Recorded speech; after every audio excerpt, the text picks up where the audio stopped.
बोलिए सतगुरुदेव की जय। बोलिए बंदी छोड़े सतगुरु रामपाल जी महाराज की जय।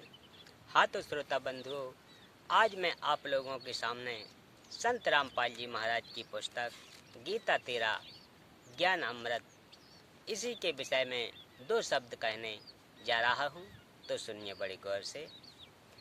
गीता एक पवित्र सत्य ग्रंथ है जो आध्यात्मिक ज्ञान का कोश है।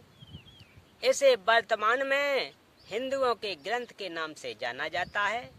वास्तव में पवित्र गीता विश्व का ग्रंथ है। इसकी उत्पत्ति आज सन 2012 से लगभग 5550 वर्ष पूर्व महाभारत के युद्ध के समय हुई थी। उस समय कोई धर्म नहीं था, एक सनातन पंथ था, यानी मानव धर्म था। शब्द खंड नहीं होता। यह उन पुण्य आत्माओं के मस्तक रूपी व्हाट्सएप में पहुंच जाता है जिनका नेटवर्क ठीक होता है। आप कहाँ थे ज्ञानी बाबा? व्यास जी श्री कृष्ण देव पायन के मस्तक रूपी व्हाट्सएप में लोड हो गया था। उसी से श्री वेद व्यास जी ने पवित्र श्रीमद् भागवत गीता को कागज पर लिखा या ताड़ वृक्ष के पत्तों पर खोदा, जो आज अपने पास पवित्र गीता उपलब्ध है। गीता शास्त्र में कुल 18 अध्याय तथा 700 श्लोक हैं। संत रामपाल जी ने इस पवित्र पुस्तक से आवश्यकता अनुसार विवरण लेकर ग्रंथ गीता तेरा ज्ञान अमृत की रचना की है। जैसे वन में जड़ी बूटियां होती हैं, वैद्य उस वन से आवश्यक जड़ी बूटियां निकाल लेता है, उससे जीवनदायिनी औषधि तैयार कर लेता है, वन फिर भी विद्यमान रहता है। इसी प्रकार पुस्तक गीता तेरा ज्ञान अमृत एक औषधि जाने और इसको पढ़कर ज्ञान की घूंट पीकर अपना जरा मरण का रोग नाश कराएं। आध्यात्म ज्ञान के बिना मनुष्य का जीवन अधूरा है। यदि किसी के पास अरबों खरबों की संपत्ति है, फिर भी वह अपने जीवन में कुछ कमी महसूस करता है। उसकी पूर्ति के लिए मनुष्य पर्यटक स्थलों पर जाता है।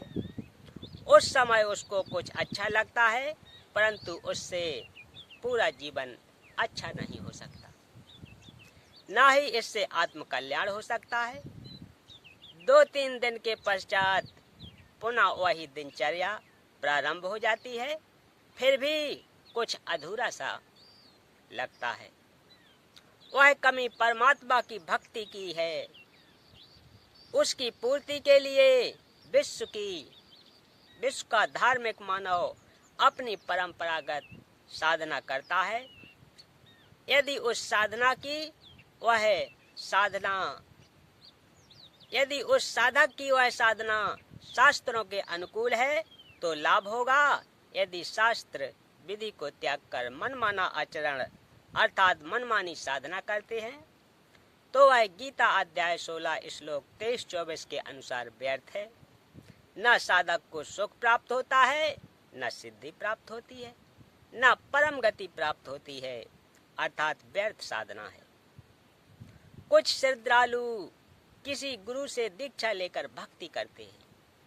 यदि गुरु पूर्ण है तो लाभ होगा, नहीं तो वह साधना भी व्यर्थ है। आप जी को इस पुस्तक गीता तेरा ज्ञान अमृत में जानने को मिलेगा कि प्रमाणित शास्त्र कौन कौन से हैं जिनके अनुसार साधना करें। शास्त्र विधि अनुसार साधना कौन सी है, उस साधना को करने की विधि क्या है, किस महात्मा से प्राप्त होगी, पूर्ण गुरु की पहचान क्या है, वह भी इसी पुस्तक में पढ़ेंगे।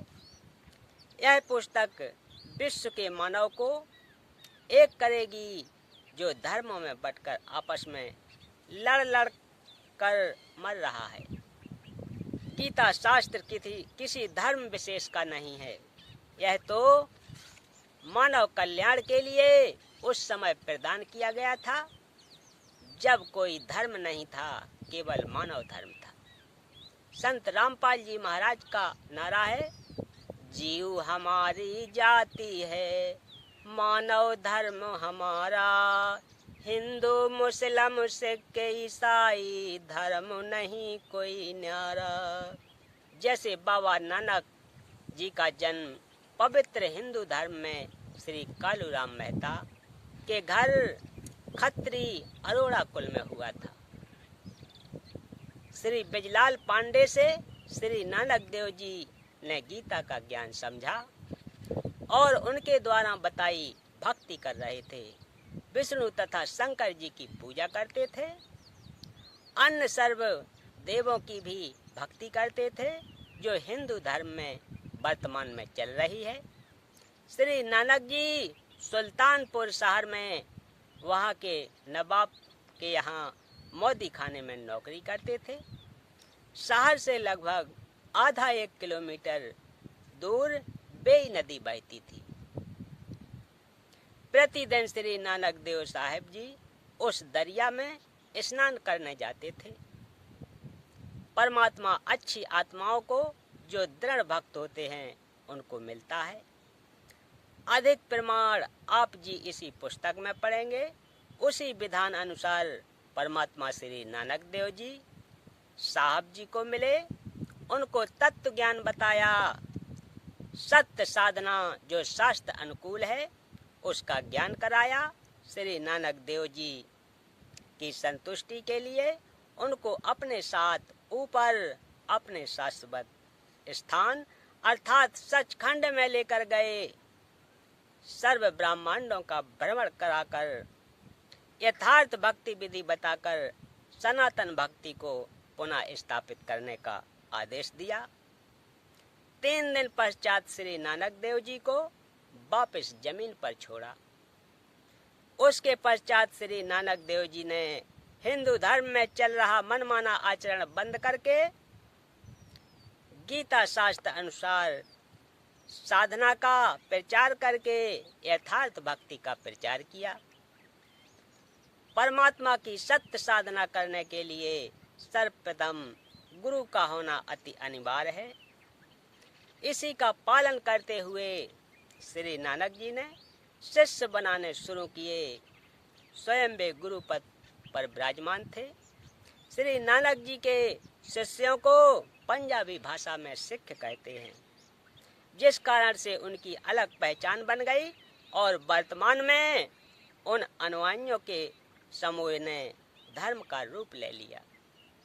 हिंदू तथा सिख आपस में धर्म के नाम पर लड़ मरते हैं, यह विवेक की कमी है।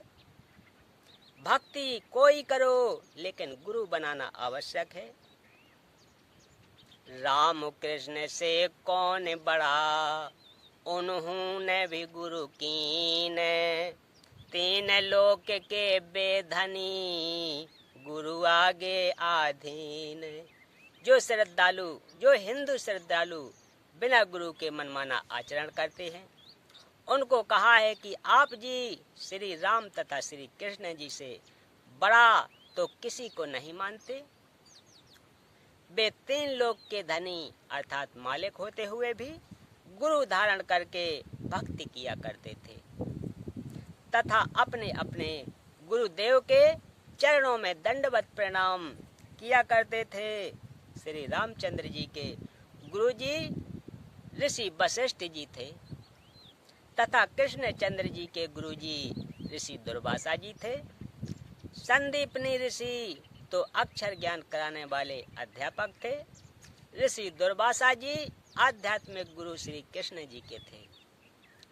आपकी क्या बुनियाद है? आप बिना गुरु के भक्ति करके कल्याण चाहते हैं। सूक्ष्म वेद में फिर कहा है, कबीर गुरु बिन माला फेरते, गुरु बिन देते दान, गुरु बिन दोनों निष्फल हैं, पूछो वेद पुराण। इस पुस्तक में आप जी को और भी अनेक भक्ति के गुरु मिलेंगे तथा यथार्थ आध्यात्म ज्ञान और साधना की भी जानकारी होगी। मैं आशा करता हूँ कि यह पुस्तक सर्व मानव का कल्याण करेगी। मेरी परमेश्वर से विनय है कि हे परमात्मा, मुझ दास के इस प्रयत्न को सफल करना। सर्व प्राणी आप जी के बच्चे हैं, आप जी की आत्मा है। इनको यथार्थ भक्ति मार्ग समझ में आए और सब सर्व मानव अपना जीवन धन्य बनाएं। विश्व में शांति हो। बोलो सतगुरुदेव की जय। बोलिए बंदी छोड़ सतगुरु रामपाल जी महाराज की जय। सत साहिब।